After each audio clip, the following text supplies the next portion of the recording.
ईमानदार मिठाई वाला। एक गांव में महेश नाम का एक हलवाई रहता था। उसकी दुकान दूर दूर तक मशहूर थी। आसपास के सभी गांव वाले महेश की दुकान से ही मिठाई लेते थे।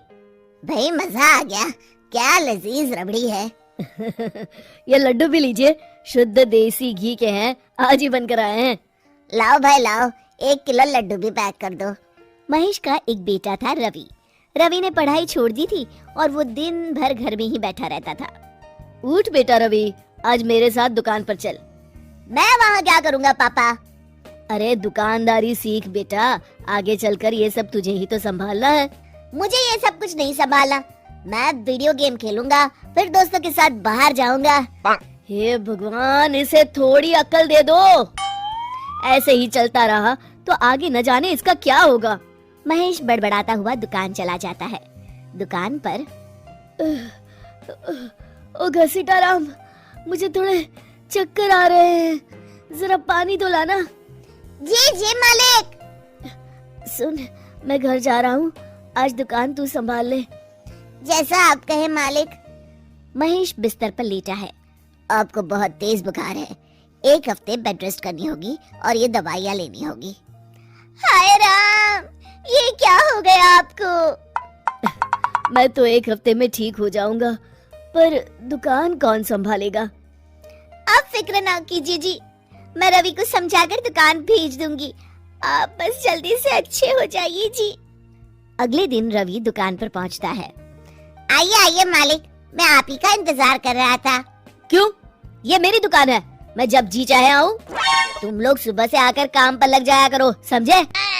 जी जी जी मालिक, दरअसल लड्डू बनाने हैं तो घी लेने जाना है, 5000 रुपए दे दीजिए। 5000? तुम्हारा दिमाग तो ठीक है? इतने महंगे लड्डू बनाएंगे तो मुनाफा क्या होगा? पर देसी घी भी तो बहुत महंगा है ना मालिक। क्या जरूरत है देसी घी की? डालडा ले आओ। पर मालिक। मुझसे बहस मत करो, जितना कहा गया है करो। और क्या क्या बन रहा है?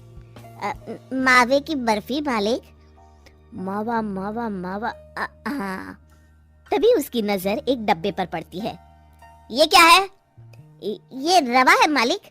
एक काम करो, हर 1 किलो मावा में 200 ग्राम रवा मिला दो। पर बर्फी का स्वाद बिगड़ जाएगा मालिक। जितना कहा है करो, अब जाओ यहाँ से। अगले दिन। क्या बात है रवि बाबू, आपके पापा दिखाई नहीं दे रहे? अब उनकी तबीयत खराब है। अच्छा भाई अच्छा। बस उन्हें ये बताना था कि वो आज आए नहीं तो उनकी मिठाई बड़ी बेस्वाद लग रही है। लेना है तो लो, वरना चलते बनो। अरे अरे अरे, ये कोई तरीका है ग्राहक से बात करने का? चलो भाई चलो, यहाँ से चलो। अगले दिन। भैया, कल जो मैं लड्डू ले गया था उनका स्वाद बड़ा बेकार लगा। महेश बाबू का नाम सुनकर बड़ी दूर से आया था। 200 रुपए में इससे अच्छा और क्या मिलेगा? सुबह सुबह मनहूस बातें मत करो, कुछ लेना है तो लो, वरना फूटो यहाँ से। रवि के इस व्यवहार के चलते 2-4 दिनों में ही ग्राहकों का आना कम हो जाता है। मैंने तो सोचा था कि कम पूंजी में ज्यादा मुनाफा होगा, पर यहाँ तो घाटा हो रहा है।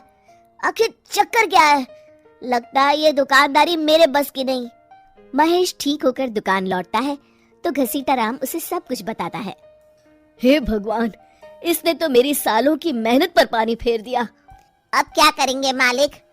कुछ नहीं, सबसे पहले तुम पहले की तरह शुद्ध और अच्छी मिठाइयाँ बनाओ और मुझे गांव के उन सब लोगों के नाम बताओ जिनसे रवि ने बदतमीजी की। रवि, कल सुबह दुकान पर आ जाना, बहुत जरूरी काम है। मुझे नहीं आना, मैंने 1 हफ्ता दुकान संभाल ली है, आप संभालो आप। दुकान तो तूने जैसे तैसे संभाल ली, पर सीखा कुछ नहीं। कल तुझे बहुत जरूरी सीख देनी है।